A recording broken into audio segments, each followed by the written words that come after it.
Around this time last season, the Thunder were 22-54 and had completely given up on the season. Shai wasn't even seeing the court anymore as there was no reason for him to. They had no shot to make the playoffs and were not competitive at all. They were rolling out young guys, just giving them a chance to show off their abilities and get some NBA reps and experience under their belt. That isn't the case this year though. This year's Thunder team is much better than the one from the previous season. You see, this year, the Thunder are fighting for a playoff spot. This team has performed so much better this year, and even if they don't make the playoffs, they've shown this season that they could compete with the best teams in the league. They're doing so by playing as a cohesive unit. Of course, Shai is the leader of the unit and team, but his teammates around him continue to help him and keep OKC in games even when he struggles, even though that doesn't happen often. Now, at 37-39 with 6 games remaining, they sit below the Lakers at the 10th spot in the West. The Western Conference is tight to get into the postseason, and the Thunder will need to continue to get help from the whole roster to play past the 82nd game of the season.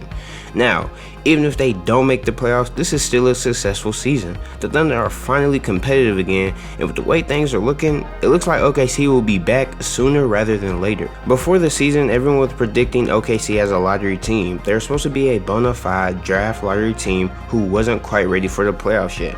Now, I don't want to get ahead of myself. The Thunder could miss the playoffs this season and be stuck in the lottery once again, and these experts could be right after all, but it seems more and more likely the Thunder could prove these guys wrong. After losing 5 straight games shortly before the All-Star break and falling behind in the playoff race, OKC's direction for the rest of the season was unknown. The past 2 seasons, management decided that they would shift towards development and valued a chance at a high draft pick. Had the Thunder lost a game or 2 more, they could have been in that position once again this season.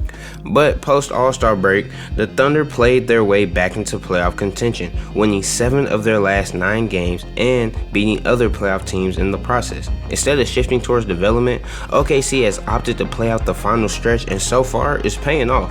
One of the main reasons for OKC's improbable run is the team's style of play and nightly offensive explosions.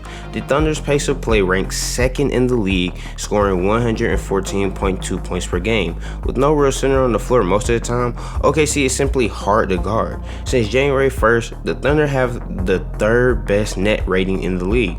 They also surpassed their projected win total prior to All-Star break, sent a player to the All-Star game for the first time since 2019, and have had a bevy of young and upcoming players show promise, one of which hasn't even played yet this season. But let's focus on the ones that have played, especially considering one of them is their best player. That player is none other than Shai Gilgeous-Alexander.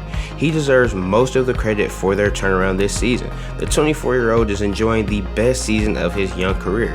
He has been the best player on the Thunder this season and a top 10 player in the league, and his stats reflect that. He's averaging a career high 31.3 points per game with 5.4 assists, 7.7 steals on 62.5% true shooting. This performance has garnered whispers he'll appear on some MVP ballots, and with the type of season he's enjoying, he'll easily make an All-NBA team for the first time in his career. The question isn't if he'll make it, more like which of the 3 teams will he make as a guard. And the way he's doing this is actually pretty unorthodox. You see, the way most modern NBA players achieve efficiency typically doesn't include cutting 3-point attempts in half, but Gilgeous-Alexander has a way of getting what he wants on his own terms. You can ask any perimeter defender who has tried to guard him this season.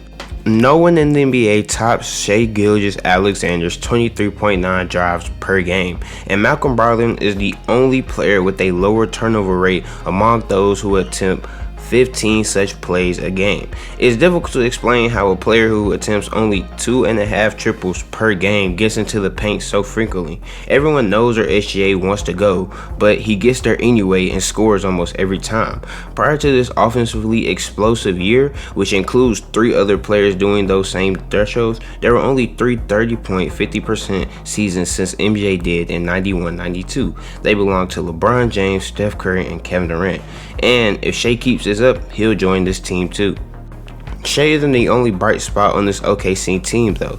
Another one is rookie Jalen Williams, the one from Santa Clara. He's also been huge for OKC this season despite only being a rookie. His impact goes far beyond what you see on the box scores and on the stat sheet. He has burst onto the NBA scene with a mix of athleticism, creation ability, playmaking and stout defense. He's been phenomenal, and especially these last few games. In his last 20 games, Williams is averaging 18.6 points, 5.8 rebounds, 4.2 assists, and 2 steals while shooting 55% overall, 46% from beyond the arc, 88% at the line. He impacts the team different ways game after game. He's come up clutch as a scorer, as a facilitator, and a defender. And perhaps most importantly, his energy has kept the team afloat in several key games all season long. Another bright spot they have on this team has been Josh Giddey, who's been phenomenal as well.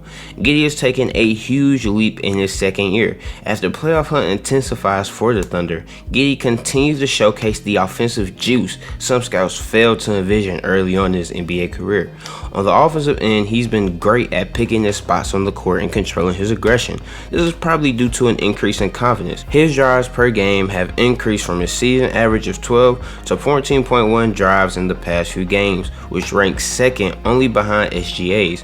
Giddey has also upped his catch and shoot 3 rate, one thing we would have never thought would have happened last season. On top of that, after a lackluster shooting start in the season, Giddey has averaged 35% from 3 across these last 4 months, while his true shooting percentage has also improved this month, tallying in at 55%, up from his February percentage of 50%. His rebounding prowess, courtesy of his 6'8" frame and passing wizardry, has also been on full display, as he gets 8 rebounds and 7 assists per contest in his last few games for the Thunder. Giddey's not afraid to get physical with other teams either. He's leading the Thunder in contested rebounds and rebounded chances on both ends of the floor. His knack of grabbing boards has not just been predicated on his innate length, as his timing, which sometimes some people lose in his game, and his elite feel of the games puts him in the great situations to devour rebounds. As a facilitator, Giddey has also ramped it up. He, by and large, triggers 53 passes per game in the Thunder's last few games, by far the most of any Thunder player in that stretch. His assist points created is also an excellent rate of 19, which just confirms his playmaking prowess. Another positive sign is his decrease in turnovers, as Giddey dipped it from 3 per game before the All-Star break to just 2 per game after the All-Star break.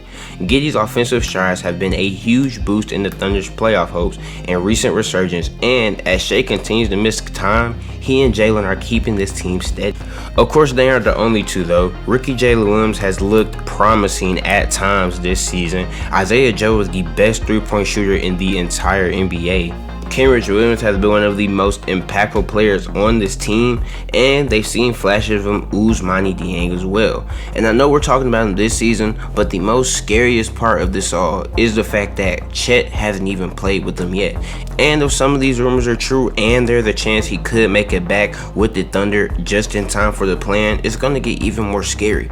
But even if that isn't the case, Chet on this team next year, the NBA needs to look out. But as I said before, the Thunder were not considered a playoff contender at the beginning of the season. They weren't expected to do much of anything this season, but they've defied the odds. Players like Shai, Jalen, and Giddey have shown great flashes and are looking like cornerstones for this franchise. And with head coach Mark Daigneault at the helm, they've shown flashes of potential.